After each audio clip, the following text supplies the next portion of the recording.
जब युद्ध समाप्त हुआ तो समुद्र का मंथन से निकलकर भगवान गणेश दुनिया के कई द्वारिका शहर में शहर हो गए। द्वारिका भी उन शहरों में से नगर हो चुके नगर शहरों में ये होता है कि इन नए नगर की स्थापना के वर्ष विश्व भगवान कृष्ण ने अपने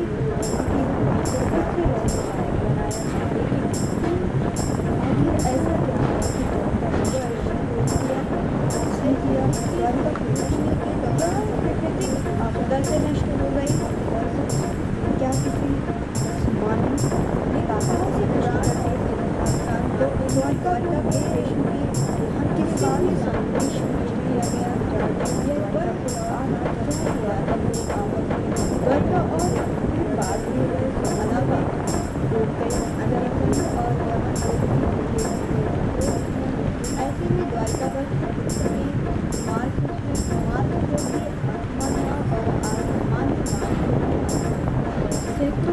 नीचे सिलेंडर में ऐसे विशेष मिले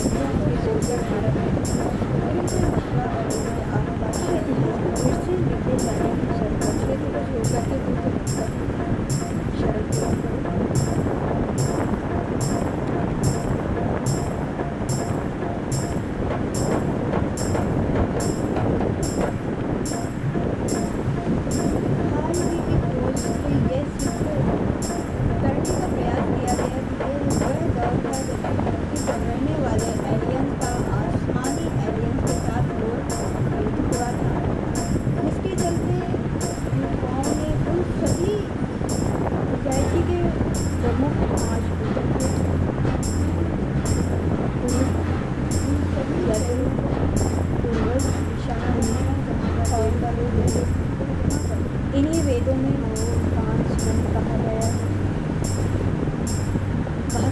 इस अर्थात आज से 1900 वर्ष के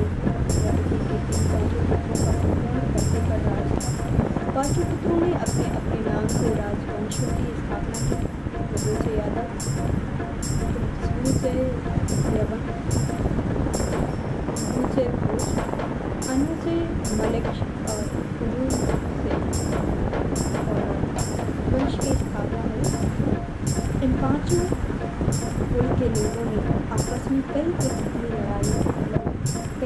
लड़ाइयाँ लड़ी, जिसमें से एक दशरथियों का युद्ध और दूसरा महाभारत का युद्ध। पुराणों में उल्लेखनीय है कि यदि अपने बड़े लड़के यदु से रुष्ट हो गया, पुराण में उल्लेखनीय है कि ययाति अपने बड़े लड़के यदु से रुष्ट हो गया था और उसे शाप दिया था कि यदु या उसके लड़कों को राजपद प्राप्त करने का सौभाग्य प्राप्त होगा। हरिवंश पुराण 36 ययाति सबसे छोटे बेटे पुरुष को बहुत अधिक चाहता था और उसने राज्य देने का विचार प्रकट किया। किंतु राजा थे सदु ने वशिष्ठ को रोकते हुए इस बात का विरोध किया।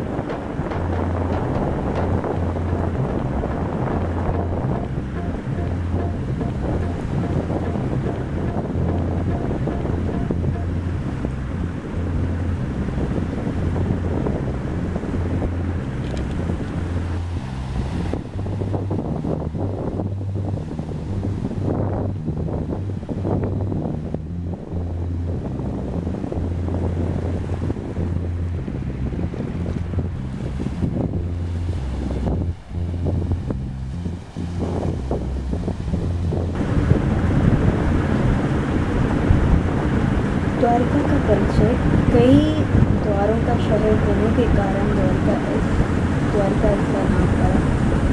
उस शहर के चारों ओर बहुत ही लंबी दीवारें थी, जिसमें कई द्वार थे। वह दीवार आज भी समुद्र के तल में स्थित है। भारत के सबसे प्राचीन नगरों में से एक है। ये 7 नगर हैं: द्वारिका, मथुरा, काशी, द्वारिका, कुंडलिका, कांची और अयोध्या। द्वारिका को द्वारवंती, कुष्ठाली, अनर्तक, ओखा, मंडल, गोमती द्वारिका, चक्रतीर्थ, अंतरदीप, वरिदुर्गा, बुद्धिमास्थान भी कहा जाता है। गुजरात राज्य की पश्चिमी सिरे पर समुद्र के किनारे स्थित 4 धामों में से एक धाम और 7 पवित्र पुरियों में से एक पुरी है द्वारिका। द्वारिका 2 है, गोमती द्वारिका, बेट द्वारिका। गोमती द्वारिका धाम है, बेटा द्वारिका पुरी है। बेटा द्वारिका के लिए समुद्र मार्ग से जाना पड़ता है। द्वारिका का प्राचीन नाम कुष्ठली है। पौराणिक कथाओं के अनुसार महाराजा रैवतक के समुद्र में पुष्प बिछा करके यज्ञ करने के कारण इस नगरी का नाम कुष्ठली हुआ था। यहाँ द्वारिकाधीश का प्रसिद्ध मंदिर होने के साथ ही अनेक मंदिर और सुंदर, मनोहर और रमणीय स्थान है। मुस्लिम आक्रमणों ने यहाँ के बहुत से प्राचीन मंदिर तोड़े। यहाँ से समुद्र को निहारना अति सुखद है।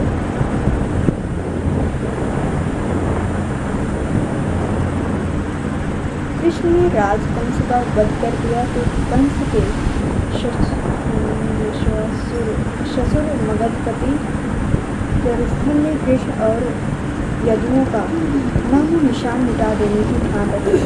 वह मथुरा और यादवों पर बार बार आक्रमण करता था। उसके कई मलेच्छ और यावनी मित्रवादा थे। अतः यादवों की सुरक्षा को ध्यान में रख मथुरा को छोड़ने का निर्णय लिया। धर्मपुत्र गुरु की सलाह एवं पुत्री के आमंत्रण पर कृष्ण कुष्ठाली आ गए। वर्तमान द्वारिका नगर कुष्ठाली के रूप में पहले से ही विद्यमान थी। कृष्ण ने इसी उजाड़ हो चुकी नगरी को पुनः बसाया।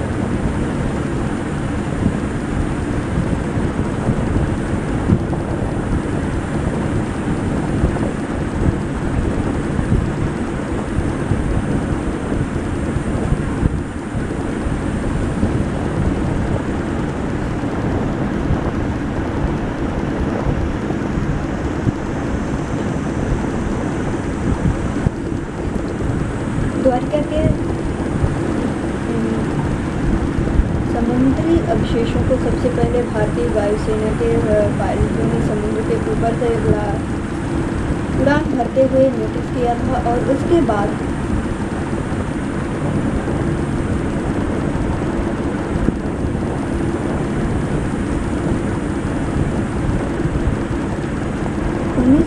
के जामनगर के गजेटियर में इनका उल्लेख किया गया। उसके बाद से इन खंडों के बारे में भी प्रतिवादी का द्वार चल पड़ा। बहरहाल जो भी शुरुआत आगाज से वायुसेना ने की थी उसकी सच्चाई भारतीय नौसेना ने सफलतापूर्वक उजागर कर दी। एक समय था जब लोग कहते थे कि द्वारिका नगरी का एक काल्पनिक नगर है, लेकिन इस कल्पना का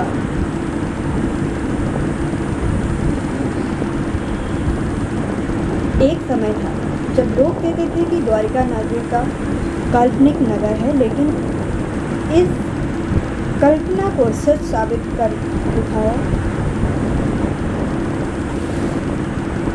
और आर्कियोलॉजिस्ट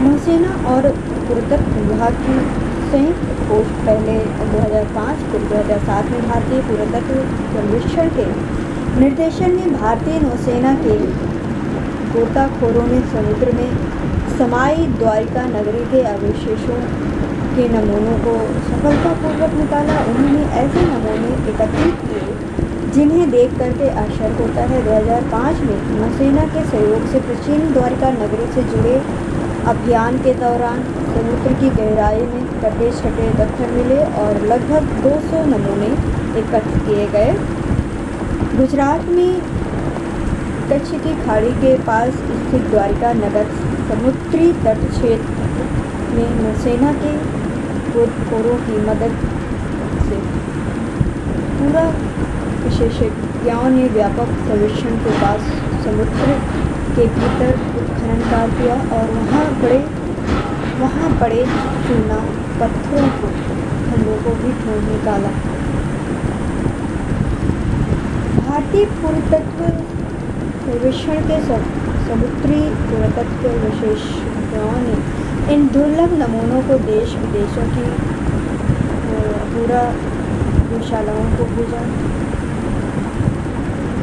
प्रयोगशालाओं में भेजा। मिली जानकारी के मुताबिक ये नमूने सिंधु घाटी सभ्यता से कोई मेल नहीं खाते, लेकिन ये इतने प्राचीन थे कि सभी दंग रह गए।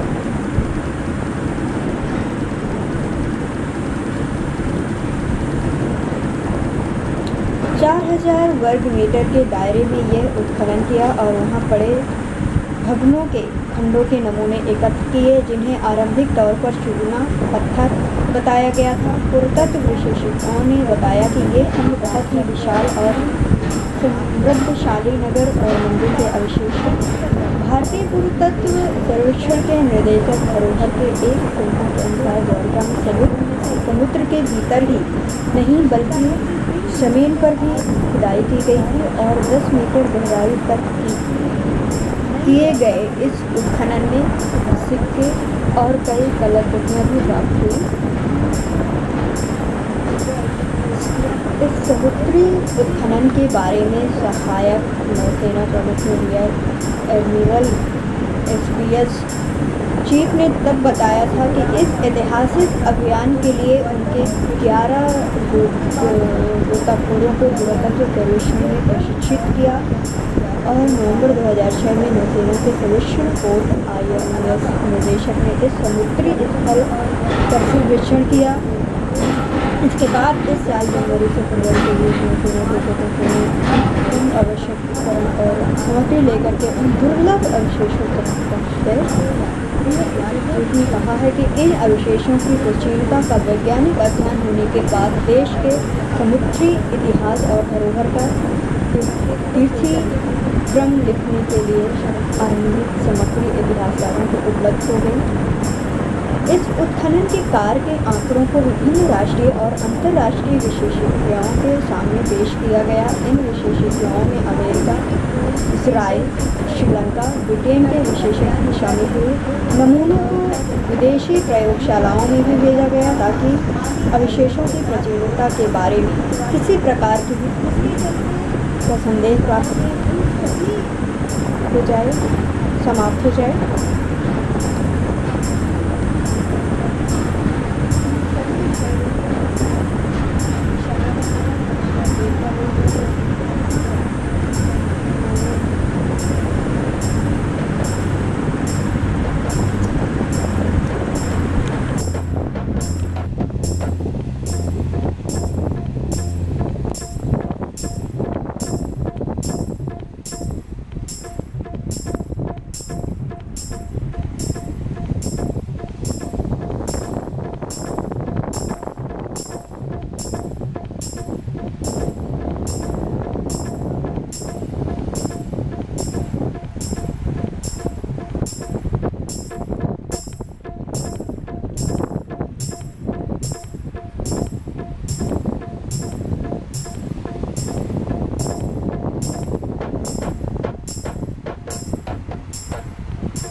वैज्ञानिकों के अनुसार जब हिमयुग समाप्त हुआ तो समुद्र का जल स्तर बढ़ा और उसमें देश दुनिया के कई मध्यवर्ती शहर डूब गए। द्वारिका भी उन शहरों में से एक थी। लेकिन सवाल ये उठता है कि हिमयुग तो आज से 10,000 वर्ष पूर्व समाप्त हुआ। विश्व में तो नई द्वारिका का निर्माण सिर्फ 5,000 वर्ष 300 वर्ष पूर्व किया है। ऐसे उसके डूबने के दौरान समुद्र में डूब जाएगा। लेकिन बहुत से पुराण और इतिहासकार मानते हैं कि द्वारिका को कृष्ण के देहांत के बाद जानबूझकर नष्ट किया गया था।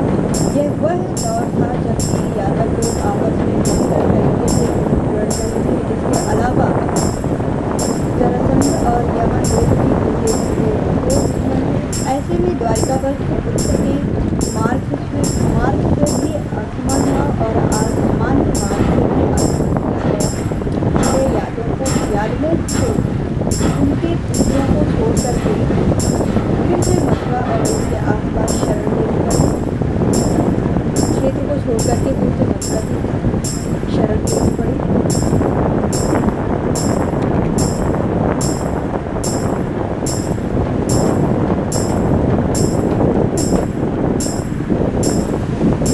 हाल ही की खोज से यह सिद्ध करने का प्रयास किया गया कि यह वह दौर था जबकि धरती चल रही